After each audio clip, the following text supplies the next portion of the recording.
Hi everyone, ఎలా ఉన్నారండి అందరూ? మీరంతా చాలా బాగుండాలని కోరుకుంటూ ఆయమ్మను welcome back to our channel. చూసారు కదండి, తెల్లవారుజాము నుంచే శ్రీరాముడి పాటలు మొత్తం ఇలా అంతా వినిపిస్తూనే ఉన్నాయి. అసలు నిద్ర కూడా పట్టడం లేదనమాట. అసలు మన దేశం అంతా గర్వించదగ్గ రోజు ఇది. చెప్పడానికే చాలా ఆనందంగా ఉంది. అసలు ఒళ్ళంతా గూస్ బంప్స్ అంటారు చూడండి, అలాగా పులకరించిపోతుంది అనమాట. ఎన్ని సంవత్సరాల కష్టం, ఎంతోమంది త్యాగం, ఎంతోమంది ఎదురు చూపులు నిజమైన రోజు అనమాట ఇది. మొన్న సంక్రాంతికి కూడా ఇక్కడ లీవ్ లేదు, కానీ ఇవాళ మాత్రం లీవ్ ఇచ్చారు. స్కూల్స్ లేవు, ఆఫీస్ కూడా అందరికీ హాఫ్ డేస్ అనమాట.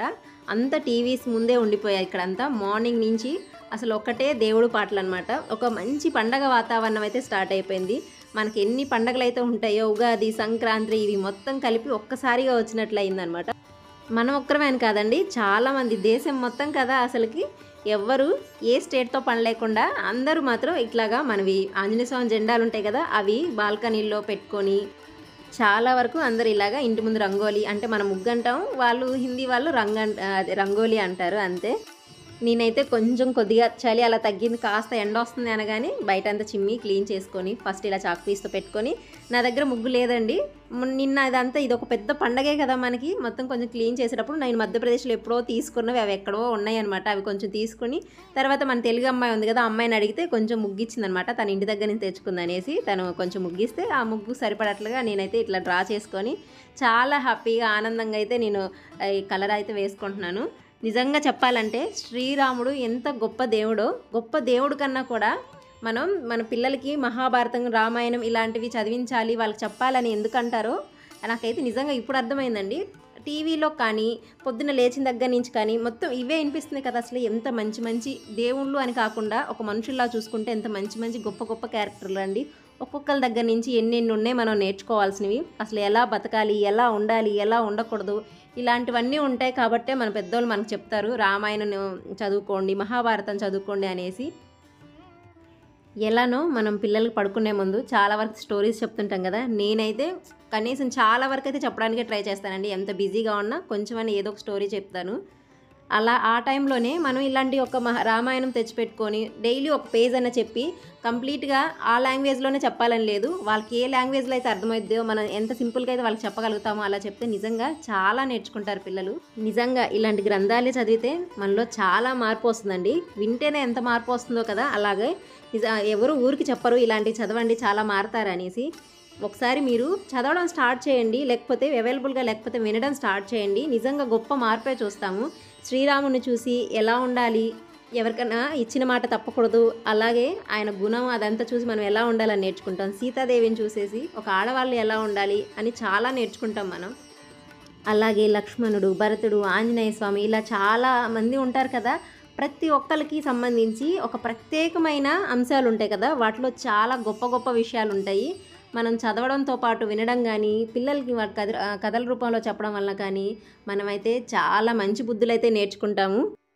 అలాగే రావణుడు కూడా చాలా మంచి వ్యక్తి, గొప్ప శివభక్తుడు, అలాగే అంత పెద్ద రాజ్యాన్ని నిర్మించుకున్నాడు. కానీ ఆయనకున్న ఒక్క చెడు ఉద్దేశం వల్ల ఆయన రాజ్యమే నాశనం అయిపోయింది. ఇలాంటి స్టోరీస్ అన్నీ చాలా ఇన్స్పిరేషన్గా ఉంటాయి. పిల్లలకి ఏది చేస్తే ఏది కరెక్ట్, ఏది చేస్తే ఏది వాళ్ళకి తిరిగి వస్తుంది అనేది కూడా అర్థమవుతుంది.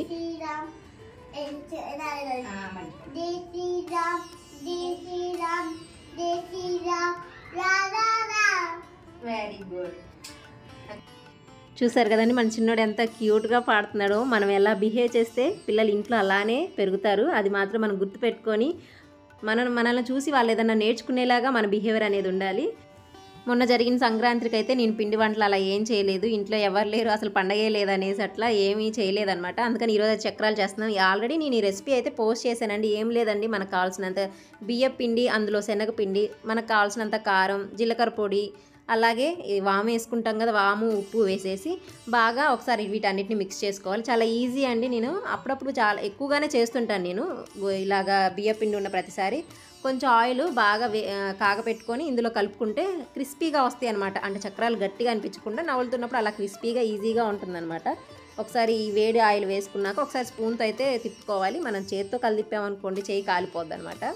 ఇలాగా కలిదిప్పాక తర్వాత వేడి నీళ్ళు వేసి కలుపుకుంటే ఇంకా బాగా వస్తాయి అనమాట. చల్ల నీళ్ళు యూస్ చేసే కంటే వేడి నీళ్ళు వేసేసి, అంటే ఆల్రెడీ మనం నీళ్ళు మరగబెట్టుకొని గోరువెచ్చగా ఉన్నప్పుడు ఈ పిండిలో వేసేసి మనకి ఎంతైతే సాఫ్ట్గా కావాలో అలా కలుపుకొని ఆయిల్ కాగాక నా దగ్గర అయితే చక్రాల గిద్దలు లేవు, ఇలాంటి మిషన్ లాంటిది ఉంది. ఇదైతే కొంచెం ఈజీగా ఉంటుందండి, గిద్దలు అయితే చేయలేమన్నమాట మనలాంటి వాళ్ళు. అందుకని నేను ఇందులో అయితే చేసుకుంటానమాట. నేను ఇప్పుడు ఇది ఎప్పుడో లాంగ్ బ్యాక్ క్యాంటీన్లో తీసుకున్నాను. పర్లేదు, బాగానే అయితే వర్క్ చేస్తుంది. ఇప్పటివరకు అయితే ఏమి ఇబ్బంది రాలేదు. ఇలాగ మనకి కావాల్సినంత పిండి పెట్టుకొని మనం ప్రెస్ చేస్తుంటే ఇలా ఈజీగా అయితే వచ్చేస్తుంది అనమాట. గిద్దలు అయితే ఏంటి కొంచెం ఫోర్స్తో నొక్కాలి. ఇప్పుడు చేసే వాళ్ళకైతే అది అంతగా చేత కాదు కదా. ఇదైతే మిషన్లా జస్ట్ ప్రెస్ చేస్తే చాలు, చక్కగా ఇలా రౌండ్గా తిప్పుకుంటే మనకి ఎంత క్వాంటిటీలో కావాలో అలా వచ్చేస్తుంది అనమాట. ఇప్పుడు పైన ఆయిల్ బబుల్స్ ఉన్నాయి కదా, చక్రాలు అనేవి చాలా ఈజీగా చేయొచ్చండి, బిగినర్స్ అయినా సరే. ఆయిల్ బబుల్స్ కొంచెం తక్కువ అయ్యాక మనం టర్న్ చేసుకొని తీసేయడమే. వేగినాయా లేవా అనేది మనకు అర్థమైపోతుంది కదా, చూస్తే కొంచెం కలర్ చేంజ్ అవుతుంది. అలాగా మరీ కలర్ చేంజ్ అయ్యే వరకు పెట్టకూడదు, ఎందుకంటే బయటికి తీసాక మాడిపోతాయి అనమాట. అంటే మనం తీసేటప్పటికి తీసిన తర్వాత కలర్ చేంజ్ అయిపోతాయి. కొంచెం కాలాయని మనకు అర్థమైంది కదా, కొంచెం కలర్ చేంజ్ అయ్యింది కదా, ఆ టైంలోనే రెండే వైపు కూడా తిప్పుకొని చక్కగా కాల్చుకొని డబ్బాలో స్టోర్ చేసుకుంటే చాలా మంచి స్నాక్స్ అండి ఇవి. పిల్లలకి లంచ్ బాక్స్లో అలా పెట్టడానికి కూడా చాలా బాగుంటాయి అనమాట. బయటికి వెళ్ళి కొనుక్కొచ్చుకునే కంటే చాలా వరకు తెచ్చుకుంటాం కదా, ఈ మిక్చరు చక్రాలు లేకపోతే చిప్స్ ఇలాంటివన్నీ లంచ్ బాక్సెస్ కోసం ఇలాగే తెచ్చుకుంటాం కదా. ఒక 2-3 గంటలు కష్టపడ్డాం అనుకోండి, ఒక వారం 10 రోజులు సరిపడే స్నాక్స్ అయితే ఈజీగా ఇంట్లోనే ఇలా చేసుకోవచ్చు. ఈ డే అంతా ఒక పండగలాగా చేయాలన్నదే అనమాట. అందుకని నేను పొద్దున్నే లేచి అదంతా క్లీన్ చేసి పిల్లల్ని కూడా చాలా వరకు అయితే దీంట్లో పార్టిసిపేట్ చేసేలా చేశాను. వాళ్ళకి ఇది ఒక పండగలాగా గుర్తుండాలన్నమాట. ఇంకా January 22 అంటే అది మన దేశంలో ఒక పెద్ద పండగ అనేసి పిల్లలకి గుర్తుండాలన్నమాట. అందుకని వాళ్ళతోని కొంచెం పూజ చేయించి అలాగే మంచి డ్రెస్సెస్ వేసి ఎలాగో మనం పండగ అంటే ట్రెడిషనల్ వేర్ వేసుకుంటాం కదా, అలా వేసుకొని లాస్ట్ టైం వాళ్ళు సంక్రాంతి అప్పుడు కూడా వాళ్ళకి అంత తెలియదు, మన దగ్గర ఎప్పుడు ఉన్నది లేదు కదా సంక్రాంతి అప్పుడు మన వైపు ఉంటే అప్పుడు వాళ్ళకి కొంచెం అర్థమైపోద్ది అనమాట, ఇది పండగ ఈరోజు ఇలా చేస్తారనేసి. కానీ వారు మాత్రం పిల్లలు చాలా హ్యాపీగా ఉన్నారు, ఏదో పెద్ద పండగ చేస్తుంది మమ్మీ అనేసి. చూసారు కదా, ఈ ఆయిల్ బబుల్స్ అన్నీ ఇలా తగ్గిపోయాయంటే చక్కగా అది ఏగిపోయినట్లే. ఆ టైంలో తీసేయాలి, ఇంకా అంతకంటే ఎక్కువసేపు ఉంచామనుకో చాలా త్వరగా మాడిపోతాయి అనమాట చక్రాలు. అందుకని కొంచెం కేర్ఫుల్గా చేసుకోవాలి అంతే. ఇలాగా నేను ఒక బాక్స్కి అయితే చేసి పెట్టేశానండి. జస్ట్ కలపడానికే మనకు కొంచెం కష్టం అనిపిస్తుంది, కానీ ఎవరైనా ఇంకా హెల్పింగ్ హ్యాండ్ ఉంటే చాలా ఈజీగా అయితే చేసేవచ్చు. ప్రతిసారి అయితే మా వారు హెల్ప్ చేసేవాళ్ళు, ఆయనకు కూడా హాఫ్ డేనే ఇచ్చారు. కానీ ఈవినింగ్ లైటింగ్ వేద్దామనేసి అనుకున్నాం, కానీ ఆ లైట్స్ ఎక్కడ ఉండిపోయినాయి, ఆయన వెతికే పనిలో ఉన్నారు. వెతికి మిగతా కొన్ని ఇల్లు క్లీనింగ్ అది చేసే పనిలో ఉన్నారనమాట. సరే ఇంకా ఆయన అది వర్క్ చేస్తున్నారు కదా అనేసి నేను వేసేద్దాంలే అనేసి నేనైతే చేసేస్తున్నాను ఇవాళ సింగిల్గా. లేకపోతే ఎవరైనా హెల్ప్ ఉంటే ఇంకా ఈజీగా ఉంటుందండి. పిండి మనం కలిపిస్తే వాళ్ళు ఇలా వేసినప్పుడు మనం తీయడం కానీ అలాగా. కాకపోతే ఆవిరి ఫుల్ కొడుతుంది చేతికి, చేయి కాలినట్లు అనిపిస్తుంది, కొంచెం జాగ్రత్తగా చేసుకోవాలన్నమాట. అన్నట్టు మన దగ్గర ఎలా జరిగిందో తప్పకుండా అయితే నా కామెంట్ సెక్షన్లో షేర్ చేసుకోండి. ఇక్కడైతే పొద్దున్నుంచి జై శ్రీరామ్ తప్ప ఇంకా మిగతా అవి ఏవి వినిపించట్లేదు అనమాట. అంత బాగుంది డే అంతా కూడా, చాలా హ్యాపీగా అనిపిస్తుందండి. ఎందుకు అంత సంతోషంగా ఉందో కూడా తెలియడం లేదు, అంత బాగా అనిపిస్తుంది అనమాట. పొద్దున్నుంచి ఇంకా అదే వినిపిస్తుంది అనమాట. మరి 500 సంవత్సరాల కష్టం తర్వాత మన అయోధ్య అయితే మనకు వచ్చేసింది. మన శ్రీరాముడు అయితే అక్కడ కొలువవుతున్నారు. ఇంతకంటే ఆనందమైన విషయం ఇంకేమన్నా ఉంటుందా చెప్పండి. అందుకనే ఇంత సంతోషం పొద్దున్నుంచి.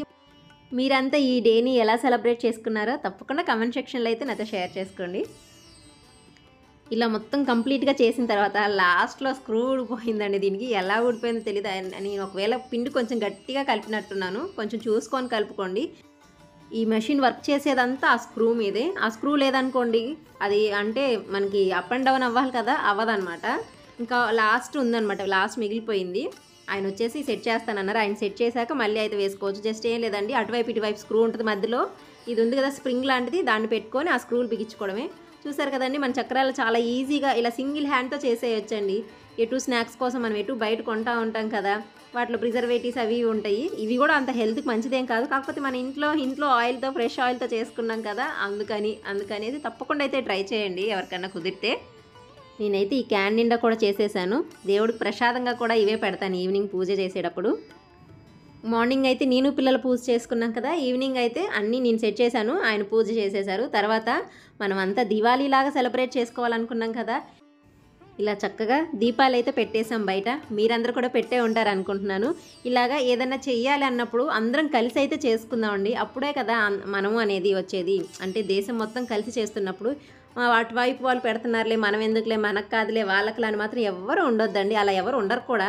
దేశం మొత్తం అనుకున్నప్పుడు అది ఎలాంటి పనైనా చేస్తే అప్పుడే మనం అంతా ఒకటే అనే భావన అయితే మనలో కలుగుతుందనమాట.